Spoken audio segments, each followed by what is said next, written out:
Assalamualaikum warahmatullahi wabarakatuh. Selamat siang semuanya. Saya Azhar Syanifa sebagai mahasiswi di Universitas Pajajaran. Kali ini saya akan membahas tentang serba-serbi menjadi seorang ilustrator. Udah pada penasaran banget kan? Yuk langsung aja ke slide selanjutnya. Pertama kali dengar kata ilustrator, apa sih yang ada di benak kalian?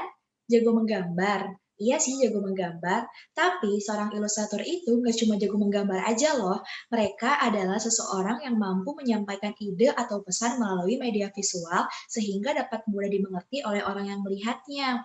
Menjadi seorang ilustrator itu memiliki beberapa bidang. Yang pertama ada ilustrator komik. Menjadi seorang ilustrator komik itu tidak mudah loh.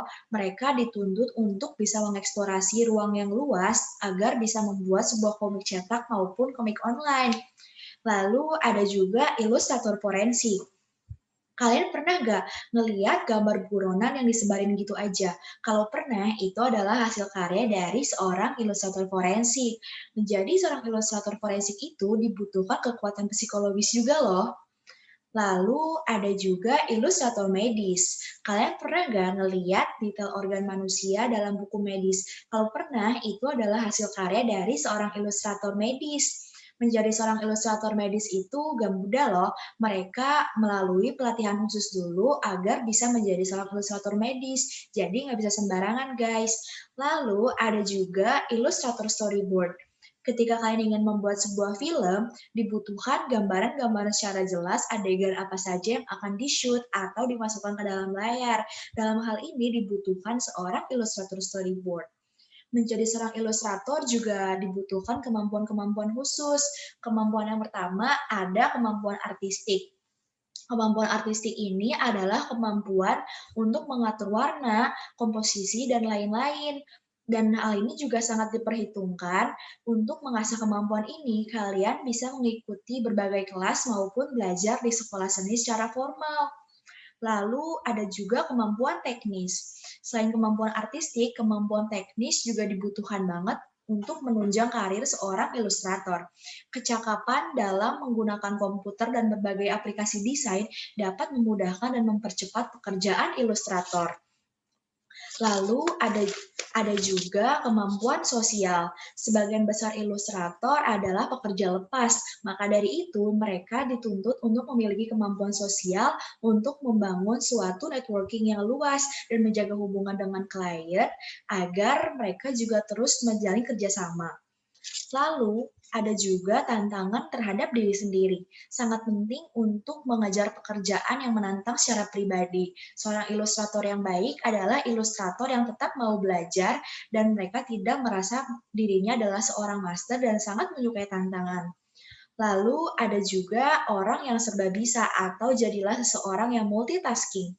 Kebanyakan para ilustrator akan melewati beberapa lingkungan kerja, terutama adalah lingkungan multimedia digital. Karena itu, kemampuan multitasking sangat dibutuhkan agar tetap mampu belajar dan beradaptasi sehingga dapat menjadi seseorang yang fleksibel. Lalu ada juga bersikap profesional. Prinsip serta bisa juga berlaku untuk bekerja dengan orang, karena hampir semua pekerjaan komersial bersifat kolaboratif, sangat penting untuk menjadi orang yang bisa diandalkan dan mudah diajak kerjasama. Lalu ada juga jadilah pendengar yang baik. Komunikasi sangat penting, meski menghabiskan beberapa waktu yang lama untuk mengerjakan apa yang bisa kamu anggap sebagai profesi yang tertutup.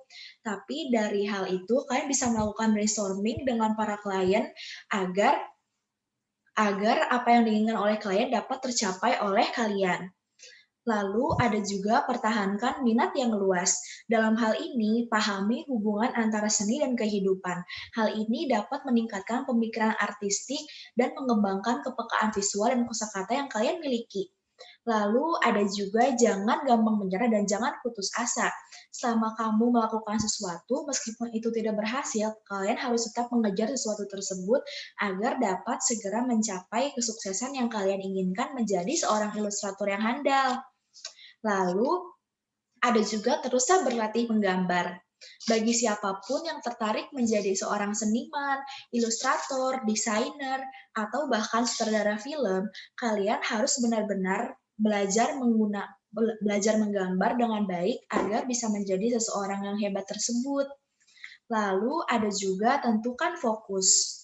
Dalam membangun karir dan kerja, sebagai ilustrator, pilihlah satu bidang yang kalian inginkan agar bidang tersebut menjadi suatu fokus terhadap apa yang kalian lakukan sebagai seorang ilustrator.